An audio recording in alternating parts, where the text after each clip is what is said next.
An unexpected incident occurred when a small child was sitting on a motorbike, and his mother was buying something at the pharmacy.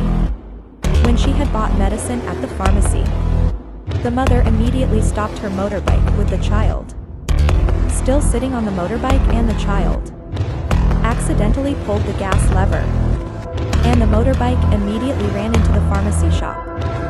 This incident teaches us that we have to be careful because all these incidents happen because our own negligence.